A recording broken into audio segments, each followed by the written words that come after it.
sebagai warisan budaya dan identitas dari wilayah tersebut. Bahasa daerah ini mengandung nilai sejarah, cara pandang, serta kebiasaan dari warga setempat yang diwariskan dari generasi ke generasi. Oleh sebab itu, hilangnya bahasa daerah bukan hanya sekedar hilangnya sistem bahasa saja, melainkan juga hilangnya warisan budaya yang sangat berharga. Selanjutnya kita perlu mengetahui kondisi aktual bahasa daerah di Indonesia.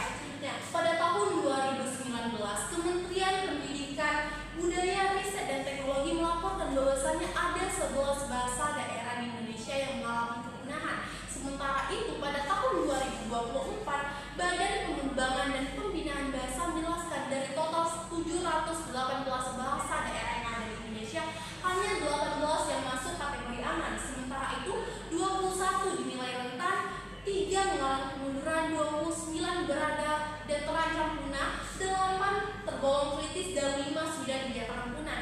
Data ini menunjukkan kepada kita semua bahwasanya sebagian besar bahasa daerah di Indonesia itu dalam kondisi rawan. Jika tidak ada upaya yang dilakukan, kemunduran mengenai bahasa daerah ini semakin tahun akan semakin meningkat. Nah, di sini kita harus mengetahui seberapa penting dan apa sih fungsi bahasa daerah itu. Hopipa dan rekan-rekan pada tahun 2024 menjelaskan bahwasanya bahasa daerah memiliki 4 fungsi utama. Yang pertama, sebagai lambang kebanggaan daerah, di mana bahasa daerah itu menunjukkan identitas atau jati diri dari wilayah tersebut. Yang kedua, sebagai lambang identitas daerah, di mana bahasa daerah itu digunakan untuk membedakan antara suatu kelompok ke kelompok lainnya.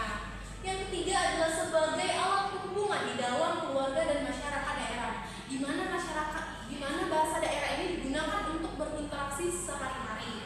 Yang terakhir adalah sebagai sarana pendukung budaya daerah dan bahasa Indonesia. Seperti yang kita ketahui bahwasanya banyak kosakata dalam bahasa Indonesia itu diambil dari bahasa daerah yang ada di Indonesia. Nah, dari keempat fungsi ini dapat kita ketahui bahwasanya bahasa daerah itu memiliki peran yang sangat penting untuk memperkuat atau mempertahankan kebudayaan nasional. Kemudian kita memasuki faktor-faktor yang menyebabkan memudahnya bahasa daerah. Aldin pada tahun 2021 menjelaskan bahwasanya kepunahan bahasa daerah ini tidak hanya disebabkan karena jumlah penuturnya yang semakin hari semakin menurun, melainkan juga karena ada tekanan sosial yang diterima masyarakat yang menyebabkan mereka enggan untuk mempertahankan bahasa daerah. Di sini ada 8 faktor penyebab memudahnya bahasa daerah. Yang pertama itu pengaruh bahasa mayoritas. Seperti yang kita ketahui bahwasannya sebagian orang atau kebanyakan orang di sekeliling kita itu lebih memilih menggunakan bahasa Indonesia dan bahasa asing. Nah, ini menyebabkan penggunaan bahasa daerah itu semakin jarang. Yang kedua adalah kondisi bilingual atau multilingual, di mana masyarakat itu lebih memilih menggunakan bahasa yang praktis dan modern dibandingkan bahasa daerah. Yang ketiga adalah pengaruh perkembangan zaman. Seperti yang kita ketahui bahwasanya generasi muda sekarang itu lebih akrab dengan bahasa-bahasa gaul yang ada di media sosial dibandingkan bahasa daerah. Yang keempat adalah perpindahan penduduk atau migrasi. Nah, perpindahan penduduk ini menyebabkan anak-anak itu tumbuh dengan berbagai latar belakang bahasa yang berbeda yang menyebabkan mereka kesulitan untuk mempelajari bahasa daerah. Yang kelima adalah pernikahan antar suku. Nah, ini seringkali menyebabkan bahasa daerah itu tidak diwariskan secara konsisten kepada anak-anak. Yang keenam adalah dampak bencana alam yang menyebabkan jumlah komunitas penduduk itu semakin menurun. Yang ketujuh adalah kurangnya minat terhadap bahasa daerah. Seperti yang kita ketahui bahwasanya generasi muda sekarang itu menganggap bahasa daerah itu tidak relevan lagi di zaman yang serba modernisasi ini. Yang terakhir adalah minimnya penggunaan dalam lingkungan keluarga.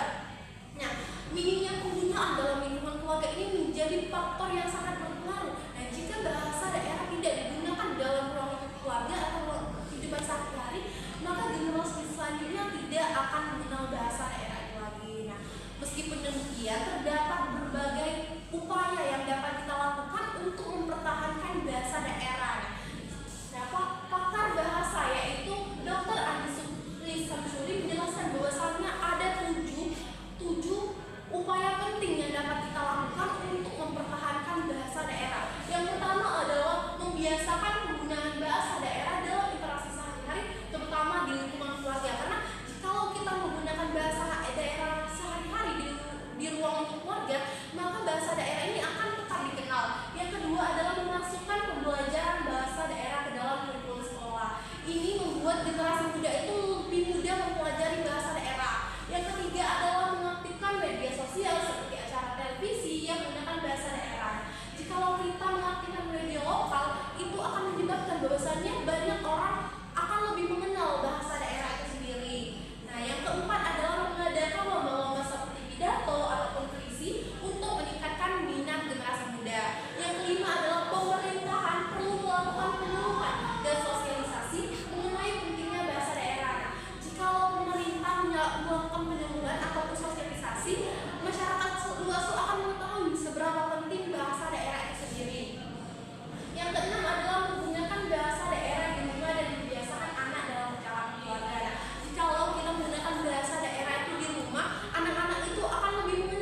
Sebagai kesimpulan, bahasa daerah ini menjadi bagian yang sangat penting untuk identitas atau jati diri dari suatu bangsa. Sayangnya banyak bahasa daerah di Indonesia ini yang terancam punah